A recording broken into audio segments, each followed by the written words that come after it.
नुमान नबीहा की उन सारी स्टेटमेंट्स। जिंदगी कोई इतनी आम नहीं है कि कोई भी आए अपना नाम दे और फिर जो है वो भाग जाए, अपना सामान उठाया और अपने घर आ गई। मेरे लिए और कुछ नहीं था, मैं ये ज़हनी टॉर्चर बर्दाश्त नहीं कर सकती। और के साथ बाहर नहीं जा सकती, वो मुझे टाइम नहीं देता। हारिस खोकर का भी बयान आ गया, सबसे पहले आप वो सुने। इख्तिलाफ इस चीज पे था कि मैंने एक बिजनेस शुरू किया, इन्होंने मुझे कहा कि जी आप अगर बाहर जाएंगे तो आपने जो है मुझे साथ बिठाना है। अब मैं वकीलों में बैठूं या मैं अपनी कम्युनिटी में बैठूं या मैं बसंत पे छत पे जाऊं, तो इनका लड़कियों का ग्रुप अलग होना चाहिए, क्योंकि कोई भी जो मर्द है या शोहर है वो अपनी बीवी को अपने दोस्तों में नहीं बिठाएगा। ठीक है, पहली बात तो ये होगी कि मैंने इनको कहा कि मैं काम पे जाऊंगा, इन्होंने कहा कि तुम घर से बाहर जाओगे, काम पे जाओ या जहां भी जाओ मुझे साथ लेकर, मुझे शक है कि तुम कहीं और जाते हो। मर्दों की मीटिंग में या मर्द बैठी हैं तो उसमें आपको हम क्यों बिठाएं? तो वहम का शिकार हैं और शक करती हैं, ये इख्तिलाफ है। हारिस खोकर की तो बात सुन ली ना, इससे पहले हम इस पे फीडबैक दें। आप सबसे पहले नबीहा की वो बात सुने जो ये शादी से पहले करती थी। अपनी बीवी को भी अपने दोस्तों में बिठा देते हैं, क्यों बिठा रहे हैं? किधर है गैरत हमारी? कि तुम घर से बाहर जाओगे, काम पे जाओ या जहाँ भी जाओ मुझे साथ लेके जाओ। आज एक औरत जो है वो बंद संवर के जो है वो शौहर के दोस्तों में बैठना ऐसे पसंद करती है जैसे पता नहीं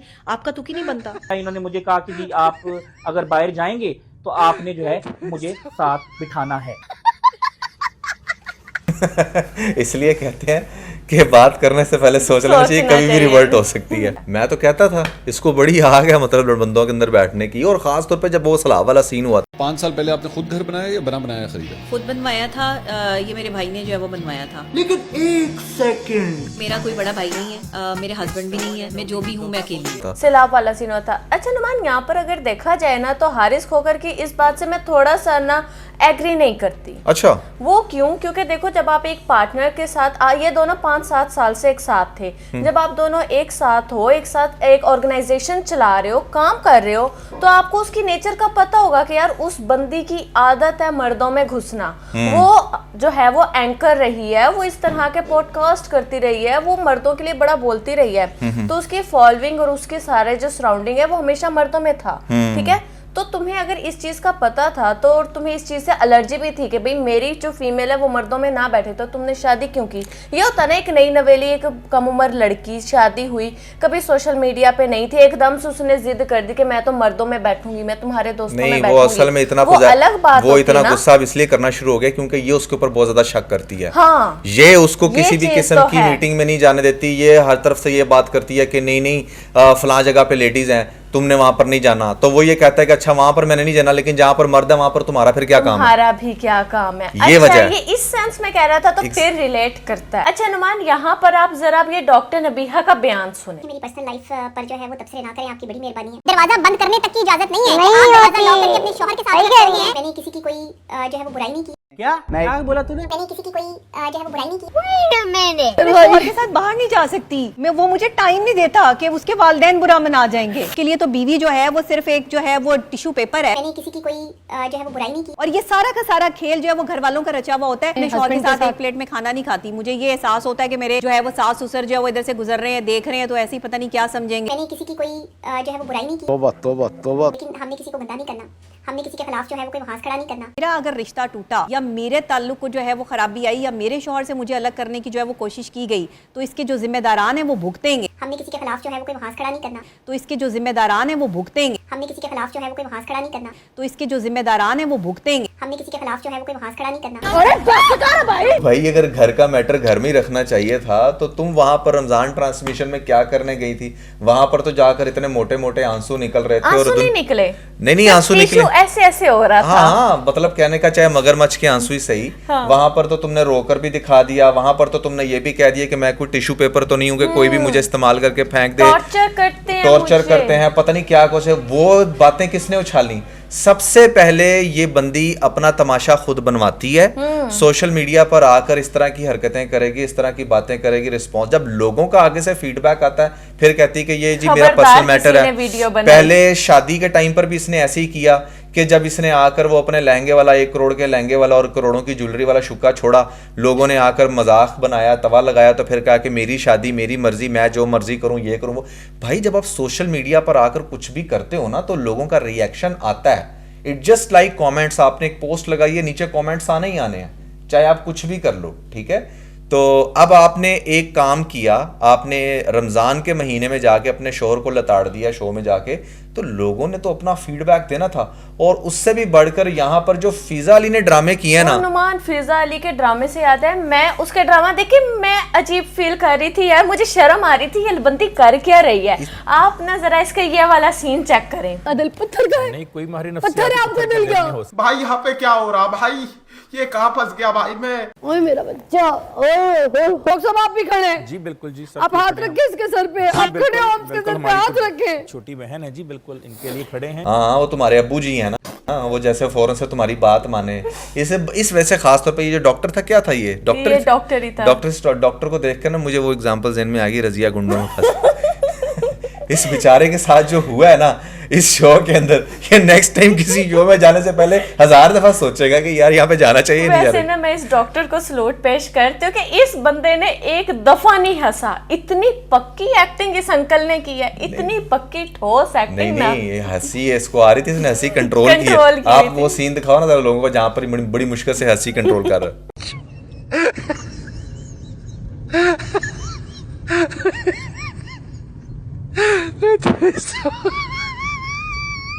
हारिस भी सोचता होगा वैसे जितनी वो रोई है ना हारिस को, इससे अच्छा तो मैं फिजा से शादी कर। आपकी इस बात से याद आया, हारिस ने कहा कि फिजा तो ऐसे रो रही थी जैसे मैंने उसको, अच्छा ये बात की है उसने? हाँ, जैसे वो मेरी बीवी हो। और ऐसा लग रहा था कि डॉक्टर नबिया अली खान मेरी बीवी नहीं है, बल्कि फिजा अली मेरी बीवी है, और मैंने जो है उनको छोड़ दिया है या उनको घर से निकाल दिया। ये जब फर्स्ट टाइम भी उसके शो में गया था ना, तो अब वो अपनी बातें कर रहे, तो मैं इसको बड़ा गौर कर रहा था, ये ना है फिजा की तरफ ऐसे देख रहा था। उस टाइम जरा वो फिजा ने पहना भी कुछ ऐसे बड़ा ड्रेस पहना हुआ था, याद तो रिवेलिंग ड्रेस पहना हुआ था, तो उस बड़ा उसको टिकटी बांध के देख रहा था। अब वो जिस तरह रोई है इसको लग रहा होगा शायद इसको ये कह रहा होगा कि शुक्र है नहीं की इससे शादी, वरना इसने तो यूं शो में ड्रामे करने थे। सलमान, ये मामला सिर्फ यहीं का नहीं है, ये हमेशा हर रमजान ट्रांसमिशन में ना एक इस तरह का ड्रामा करती है। लास्ट ईयर के रमजान ट्रांसमिशन में दानिश ने वो कह दिया था, फिलहाल वाला वर्ड बोल दिया था, और जैसे ये लड़की आकर, ओ लड़की तो नहीं, जैसे ये आंटी आकर चीखी थी, आप जरा वो भी सुने। मैं कितने लोगों को देखती हूँ, हमारी ये बीवी भी खुश है, वो बीवी भी खुश है, ये भी खुश है, मैं तो और करूंगा, मैं तो ये भी करूँ, क्यों करूंगा? आम का दरख्त है क्या? आम का दरख्त लगा हुआ है तुम्हें? ये नहीं, अभी इससे भी आगे कि ये अपने ना ट्रांसमिशन में बुलाती हैं उनको, जिनको हम कहते हैं ख्वाजा सरा को, ठीक है, उसको बुलाकर उसके पाँव में बैठ जाती है, हमें माफ कर दो, तुम हमें माफ कर दो, और जैसे रोती है, और उधर भी ये डॉक्टर मौजूद होता है। डॉक्टर का हाथ पकड़कर लेकर जाती है कि आओ उसको लेकर आते हैं। आप लोग ये सीन देखें, आपको भी बहुत हंसी आएगी। क्या करूं मैं, कैसे माफी मांगू? रोजे में हूँ, दिल से सबकी तरफ से माफी मांगती हूँ, अल्लाह माफी मांगती हूँ। जी मेरे पास आज अगर मुझे मौत भी आ जाए तो मैं खुश होकर अल्लाह के हजूर जाऊंगी। मैं डर रही थी, मैं वाह क्या एक्टिंग कर रहा है। अच्छा वैसे मैं डॉक्टर की बात में, ये कैसा लग रहा है कपल? सही बताओ। कपल तो अच्छा है, ये कपल लग रहा है कि नहीं लग रहा? कपल होना चाहिए था मेरे ख्याल से। ये जो नबीहा इतनी ज्यादा पॉजिटिव हुई है ना, वो हुई भी इसलिए है क्योंकि उसने अपने बेटे से शादी कर ली, बेटे की उम्र के बंदे से। हाँ। तो अब इसलिए उसको हो रहा है कि नहीं यार ये कहीं और हाथों से इससे बहुत अच्छे से पता है कि बड़े आराम से ये निकल सकता है, इसे मेरे से 1000 गुना ऑप्शन जो है ना फौरन से मिल सकती है। नबीहा बहुत दफा कहती है कि नहीं मैं कोई मेकअप नहीं करती, मैं कुछ नहीं करती, नेचुरल ब्यूटी है। तो यहाँ पे आप ये इसका क्लिप देखें। मैं आज तक कभी पार्लर नहीं गई, लेकिन मैं कोई काम वगैरह नहीं करवाती मेरे फेस पे। मैं कभी जिंदगी में कोई फेशियल ये चीजें वगैरह मैं नहीं करवाती, ना मैंने कभी हाथ लगाने दिया अपने फेस को। ये ब्यूटी रियल है और मेरी स्किन भी जो है वो रियल है। झूठी मेरे ख्याल से ये सारा कुछ करवा रही है जो एक लड़की करवाती है। बहरहाल भाई ये सारी बातें एक तरफ, इस पूरे केस के अंदर जो यहाँ पर अवार्ड, ऑस्कर अवार्ड विनिंग जो एक्टिंग की है ना फिजा ने, पहले आप वो चेक करें। आप समझे मैं आपकी बड़ी बहन हूँ, आप समझे मैं आपकी अम्मी हूँ,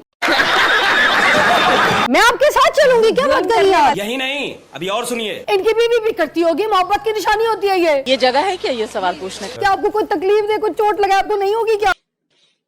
किसी भी किस्म की मदद की जरूरत है, मैं खड़ी हूँ, ये चैनल खड़ा है, 24 खड़ा है, सब मेरी जिंदगी। ये तो लेटेस्ट न्यूज़ है। ये बाकी ना कोई स्टैंप लगा के तुम्हारी जात पे ऐसे चला जाए, कोई भाग के दिखाए भाईजान आपको, मैं छोड़ूंगी नहीं अगर आपने उसको कोई तकलीफ दी ना।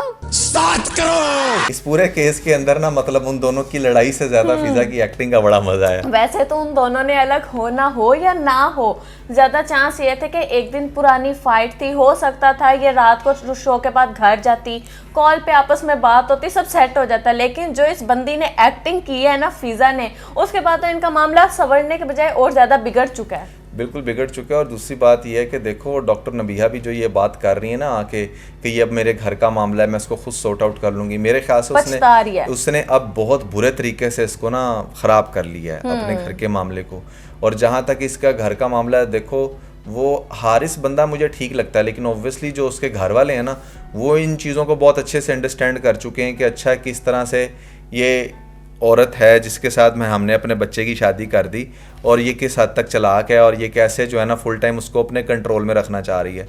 और देखें वो बंदा, मैं आपको बताऊं यहाँ पर टिपिकल अगर कोई भी दूसरा बंदा होता ना वो इस पे बड़ा हार्ड रिएक्शन ले सकता था, देता, वो छोड़ देता, ये फिर भी कह रहा है कि नहीं मेरे पास ये बड़ी बात है। मतलब I am literally very impressed के हारिस इतना सब कुछ सुनने के बावजूद कि आपकी बीवी गई है किसी शो में और वहां पर जाके वो रो कर उसने गंदा कर दिया आपको, and still you are saying कि यार इस सब के बावजूद भी मतलब मैं माफ करने को तैयार हूँ। या उसकी जो टोन है ना वो ऐसी नहीं थी कि बहुत ज्यादा काउंटर अटैक वाली उसकी टोन नहीं थी, उसकी टोन स्टिल ऐसी है कि भाई घर आओ, मेरी माँ से माफी मांगो, जो भी जहरी बात है कुछ बदतमीजी तो उसने भी की होगी। अब मैं आपको बात बताऊं, अब आपने ये डॉक्टर नबिया को देखा, इसको देखकर बड़े आराम से पता चल रहा है कि ये बहुत ज्यादा इसका मर्दों में इसका उठना बैठना होगा, बड़ी प्रोफेशनल वुमेन है। और ये तो बंदा भी हारिस भी कहता था ये भाई बंदा है जैसे, ठीक है ना, बड़ा इसका काम भी वैसा है। तो अब जब उसे टिपिकल एक वाइफ्स की तरह घर में रहकर कुछ 4 बर्तन धोने पड़ रहे हैं या उसे एक घर के माहौल में रहते हुए जैसे एक बीवियां रहती हैं वैसे रहना पड़ रहा है, तो उसे घुटन फील हो रही है, क्लास्ट्रोफोबिया हो रहा है उसको कि यार ये मैं किधर फंस गई हूँ या क्या हो गई। अब वो इस वजह से आके ना वो अपना एग्रेशन डेफिनेटली अगर उसकी माँ या बहन पे निकालेगी तो वो तो फिर आगे से फिर डेफिनेटली क्रॉस फायर करेंगे। और वही हुआ है जिसके बाद ये वहाँ से चुप करके अपना बैग पकड़ के निकल गई है। अगर आपने घर बसाना है ना तो फिर तो ऑब्वियसली आपको ये चीज़ें बर्दाश्त करनी पड़ेंगी, क्योंकि शादी का दूसरा नाम मेरे हिसाब से बर्दाश्त है। हस्बैंड की साइड से भी होती है, वाइफ की साइड से भी होती है, दोनों बर्दाश्त करते हैं तो रिश्ता चलता है। अगर आपको ये लगे ना कि हाँ हर चीज़ परफेक्ट होगी तो वो नहीं होता। जहाँ पर शादी के मज़े हैं ना कि अच्छा आप एज अ कपल जा रहे हो, आइसक्रीम खा रहे हो, टिकटॉक्स बना रहे हो, शूट्स कर रहे हो, ये शादी के मज़े हैं। वहाँ शादी अपने मज़ों के साथ ये वाली बर्दाश्त भी आपके अंदर लानी पड़ती है अपने अंदर, ठीक है ना। तो this is very important. Online show में बैठकर बहुत कुछ बोल देना अलग है, लेकिन अब आपको 4 दिन बर्तन धोने पड़े हैं तो अब आप आकर चीखने लग गई हो। वही मैं बात करता, रील बनाना बड़ा आसान था, रील बनाना बड़ा आसान था। रियल लाइफ को भी फेस करना लोगों को बैठकर ये भाषण देना कि नहीं वो मर्द इस तरह का होता है जो ऐसे करे, वो औरत ऐसी होती है जो ऐसा करती है, यानी कि खुद से एग्जाम्पल्स बनाकर एक स्टैंडर्ड सेट कर देना कि आपका मर्द बिल्कुल अच्छा है अगर वाइफ ये कर रही है, वाइफ वो कर रही, तो यानी कि आपने जो इतनी सारी स्टेटमेंट्स दी, अंदाजा लगाना है ना कि अच्छी औरत क्या है, तो जाके किचन और वॉशरूम चेक करें कि अगर सजदा जायज होता तो शौहर को होता। मर्द जो है ना माफी भी मांग लेता है औरत से। जो मर्द आपको गाली निकाल रहा है ना या आपको जो है वो आप पे गुस्सा कर रहा है, वो आपसे मोहब्बत करता है। शौहर कोई भी ऐसा नहीं है जो अपनी बीवी से प्यार ना करता हो। का दिमाग चलता है सियासत के लिए, अपने ससुराल वालों और अपने शौहर से जो है वो क्या करने के लिए, बदला लेने के लिए। मर्द के साथ ना अना की जंग नहीं होती। मर्द के साथ जो औरत अना की जंग लड़ती है ना, उससे ज्यादा बेवकूफ औरत दुनिया में कोई नहीं है। अब वो जब आपके खुद के ऊपर आ रही है ना तो आपको पता चल रहा है कि हाउ हार्ड इट इज और कितना मुश्किल है एक नॉर्मल कपल के लिए सर्वाइव करना। देखें आप अभी भी फिर भी आप जो हैं वो वर्किंग वूमन है, आप बाहर निकलती हैं, काम करती हैं, 24 घंटे घर में ही बंद नहीं है। एक टिपिकल औरत के बारे में सोचें जो हर वक्त घर में है, बच्चों की देखभाल कर रही है, घर के काम कर रही है, और जब उसका हस्बैंड बैठकर आपके रील्स देखता होगा और वो सुनता होगा नहीं यार एक औरत तो ये भी है जो ऐसे ऐसे कर रही है और मेरी औरत देखो वो कैसी है, तो आपने तो वहीं से डिफरेंस पैदा कर दिया मेरे ख्याल और से जब आपके अपने सर पे आई तो 4 माह क्या 4 साल क्या, आप तो 2 महीने नहीं निकाल पाए। अरीज मुझे पता क्या लगता है, मेरे ख्याल से हारिस ने इसकी बहुत सारी वो जो वीडियोस देखी होंगी ना उनसे इम्प्रेस हुआ होगा कि अच्छा यार ये कैसे मर्दों के हक में बात करती है है, इसको नहीं फर्क पड़ता कि अच्छा बंदा जो है ना, चाहे थोड़ा सा इस तरह का भी होता है, या जो मर्दों के प्रॉब्लम्स होती हैं बड़े अच्छे से एड्रेस करती थी उनको कि नहीं नहीं ये ऐसा नहीं वैसा नहीं वैसा, तो वो इन चीज़ों से भी बड़ा इंप्रेस हुआ होगा। और जब वो अब देख रहे हैं कि ये तो बिल्कुल उसके ऑपोजिट है, ये तो वही है कि मतलब अगर मैंने घर से बाहर निकलना है तो इसने मेरे पे शक करना है, या अगर मेरा काम इस तरह का मुझे 4 लेडीज़ के अंदर उठना बैठना पड़ रहा है तो इसने शक करना है, अगर मैंने मोबाइल पकड़ना है तो इसने शक करना है, अगर इसने वही सारे काम करने हैं टिपिकल लेडीज़ की तरह, तो ये भी एक वजह होगी जो इनकी बहुत ज़्यादा, और इनफैक्ट यही मेन वजह है जिसकी वजह से इनकी फाइट्स हो रही। और मैं एक और बात यहाँ पर कहना चाहूँगा नबिया को कि यार मैं आपको बताऊँ, आप वाइफ्स ठीक है शक तो करती हैं, लेकिन दुनिया की कोई भी वाइफ अपने शक से अपने हस्बैंड को कंट्रोल में नहीं कर सकती। मैं पर्सनली ये समझता हूँ कि अगर आप बहुत ज़्यादा शक करते हो, अगर आप सुबह शाम बस इस चीज़ को ऊपर नज़र रख के बैठे हो कि अच्छा बंदा किधर जा रहा है, क्यों जा रहा है, ये उससे जो काम अगर उसने नहीं भी करना ना वो काम कर जाता है, ठीक है ना। उसके अगेंस्ट अगर आप सिर्फ अपना प्यार दो, आप अपने प्यार से जीतने की कोशिश करो, एज सिंपल एज दैट। अगर आप अपने बंदे को कंट्रोल करने की कोशिश करोगे तो वो आउट ऑफ कंट्रोल होगा, लेकिन अगर आप अपने बंदे को प्यार करोगे, अगर आप अपने बंदे का ख्याल रखोगे, अगर आप ये देखोगे कि अच्छा यार मैं हर तरह से उसके लिए बेस्ट वाइफ कैसे बन सकती हूँ, तो वो ऑटोमेटिकली किसी और की तरफ अट्रैक्ट तो होगा ही नहीं, एज लॉन्ग एज वो बंदा बिल्कुल ठीक। अगर हाँ बंदा ही करप्ट हो फिर तो उसे दुनिया की कोई ताकत नहीं रोक सकती, लेकिन अगर बंदे के अंदर थोड़ी सी भी वो चीज़ होना कि नहीं यार मेरी वाइफ मुझे बड़ा प्यार दे रही है, बड़ा ख्याल रख रही है, वो कोई रिक्वेस्ट ऐसी आती भी है, कोई उससे बात करने की कोशिश करता भी है, तो वो उसको टोन डाउन कर देगा फ़ौरन से। ये वाली जो बातें आपने की है ये बिल्कुल सेम वर्डिंग है अपने नबीहा की ही, ठीक है ना। नबीहा ने एक ऐसी ही वीडियो बनाई, उसने सेम यही बातें की, और कल के अपने एपिसोड में मैंने वो दिखाई भी थी लोगों को, यही बातें थी। जब आपके ऊपर वहीं पर आकर एक बात रुक जाती है कि जब आपके अपने ऊपर आती है आप सह नहीं पाती हैं। ठीक है कुछ गलतियां अगर आपने ऑन मीडिया की हैं तो अंदरूनी तौर पे कुछ ना कुछ हारिस ने भी किया होगा। एक वाइफ कभी भी उठकर बिला वजह का शक नहीं करने लग जाती कि अच्छा वो शादी करके आई है और अगले सेकंड ही वो शक कर रही है, कुछ ना कुछ इसने भी देखा होगा। लेकिन इसकी सबसे बेस्ट अप्रोच ये थी कि आप लोग आपस में ही बात करके इसको रफा दफा करते मामले को। अगर सेपरेशन की तरफ भी आना था या छोड़कर भी जाना था तो आपस तक रखते। ये ऑन मीडिया आकर एक हस्बैंड वाइफ के रिलेशन को, जहां पर आप बैठे हैं रमजान ट्रांसमिशन में अच्छी अच्छी बातें बताने बैठे हैं, वहां पे आप माँ बाप के, बहन भाइयों के, रिश्तेदारों के, हस्बैंड वाइफ के हकूक बता रहे हैं, उनके राइट्स बता रहे हैं, तो वहां पे इस तरह के इस रिश्ते को ना इस तरह बेइज्जत नहीं करना चाहिए था, इस तरह से खराब नहीं करके लोगों को दिखाना चाहिए था। अच्छे से दिखाते, अच्छे से सबक देते। अंदरूनी तौर पे कोई भी रिश्ता परफेक्ट नहीं होता, हर एक में चल रहा होता है, हस्बैंड भी चीटर्स होते हैं, वाइफ भी शक करती हैं, ये एक यूनिवर्सल ट्रूथ है, होता है। लेकिन इसको आप अपने बेडरूम तक ही रखती, अपने घर तक ही रखती तो ज्यादा बेहतर होता। या अगर बहुत ज्यादा भी आपको था कि आपने डिस्कस करना है, अपने किसी रिलेटिव से डिस्कस कर लेते हैं। वैसे तो रिलेटिव्स भी न्यूज़ चैनल वाला काम करते हैं और वो भी धुमाते हैं, लेकिन फिर भी it was a lot better than कि आप एक प्रॉपर मेन स्ट्रीम मीडिया पे जाके उस बंदी के सामने बैठ जो इतनी बड़ी ड्रामेबाज है, जो मतलब उसके लिए तो ये एक हॉट केक था सब्जेक्ट जो आपने उसको दे दिया उस मौके पर। बोल रही है कि अच्छा इसको किसी ने गलत नहीं कहना, किसी ने इसकी बेइज्जती नहीं करनी, है ना, कुछ इस तरह के वर्ड्स बोल रही थी और किया इसने सब कुछ वही है। ये भी कह रही थी फिजा के भाई सुन ले मेरी बात, अगर ऐसा कुछ हुआ ना वो देखो ना, वो ड्रामेबाजी देखी थी आपने? तोबा यार, फिजा ने खुद हंसने वाली होगी थी एक पॉइंट पे कि ये मैं यार नबिया समझदार होती ना तो वो उस सिचुएशन पर भी कंट्रोल कर सकती थी कि नहीं इतना ज्यादा कुछ नहीं इतना भी नहीं है, तुम ओवर रिएक्ट कर रही हो, हम फाइन, कोई ऐसा मसला नहीं है। उसके घर का मामला था, वो उधर ही उसको सुलझा देती, लेकिन नहीं भाई उसने तो पकड़ के। और हाँ अगर वो इससे डिसएग्री भी कर रही थी इसके इस एटीट्यूड से जो उसने किया, तो वो बाद में एक वीडियो बना देती कि फिजा ने मुझे शो में बुलाकर मेरी एक आम सी बात को बढ़ावा दे दिया। हाँ, वो बस हीट ऑफ द मोमेंट में वो सारी मैंने तो हीट ऑफ द मोमेंट में सिर्फ इतना कह दिया कि हाँ हम क्योंकि हम एज अ फ्रेंड थे, मैंने ये बात कर दी, लेकिन फिजा ने इसको बहुत ज्यादा दूसरा रंग दिया। जो यहाँ पर हारिस खोकर ने बात क्लियर की है कि फिजा ने बहुत ड्रामे किए हैं। तो भाई अब आपको भी समझ आ जानी चाहिए कि आप लोग ना आग के साथ खेल रहे हो। कोई भी बात होती है मीडिया वालों को फौरन से इंटरव्यू देने बैठ जाते हो। अरे भाई मैं अभी फोन करूं यहाँ पर 4 लोग आ जाएंगे हमारा इंटरव्यू लेने, क्यों मैं बेवकूफ हूं कि अपनी किसी भी छोटी सी चीज को बैठकर मीडिया, उनको तो कंटेंट चाहिए। आप लोग उनको अपना कंटेंट दे रहे हैं। हमने लगा के कंटेंट अपलोड करके मीम आप पर ही बनाएंगे। हाँ। और अगर देखा जाए तो नबीहा की जो एज है, जिस उम्र के हिस्से में है, वो उन पर ये सब कुछ सूट नहीं करता। इस उम्र में आके ना लेडीज जो होती हैं वो एलिगेंट हो जाती हैं, वो बल्कि ना अपने बच्चों के खराब रिलेशन को संभाल रही होती हैं, जहां पर इनका अपना रिलेशन नहीं चल पा रहा। इस उम्र की जो हमारी माएँ होती हैं ना, और क्या फर्क है, हमारी माओ के भी 16-17 साल में शादियां हो जाती थी पुराने जमाने में, वो अपने बच्चों के मसले बैठकर सॉल्व कर रहे होते। नहीं बेटा, तुमने इस तरह नहीं करना, तुमने अपने कमरे की बात बाहर नहीं निकाली और आपने बैठ कर और मीडिया सब कुछ कह दिया। तो आप जितनी एलिगेंट बनती हैं, आपको अपना वो दिखाना भी चाहिए था। सो आई गेस के इसके अंदर बड़ी डिटेल से आज दोबारा डिस्कशन होगी, और हम नबिया की एज को क्रिटिसाइज नहीं कर रहे, नहीं, कुछ जो इसको डिस्कस भी करते ना, वो क्लोजअप दिखाना, लोगों को देखा ना, ताकि लोग देखें, ताकि लोगों को पता चले कि यार वो एक अपनी एक सर्टेन एज रखती है, ठीक है ना, ऐसा नहीं है। अब हम ये तो नहीं ना कह सकते कि वो 18-19 की हैं और अपना रिश्ता नहीं संभाल पा रही, तो ये उनको थोड़ी सी सेंस होनी चाहिए थी। खैर, that was everything about this video. We believe कि आप लोगों ने इस वीडियो को काफी एंजॉय भी किया होगा और इससे कुछ सीखा भी होगा। Never forget to like and share, और इसके साथ में बहुत सारा ख्याल रखें। Bye bye.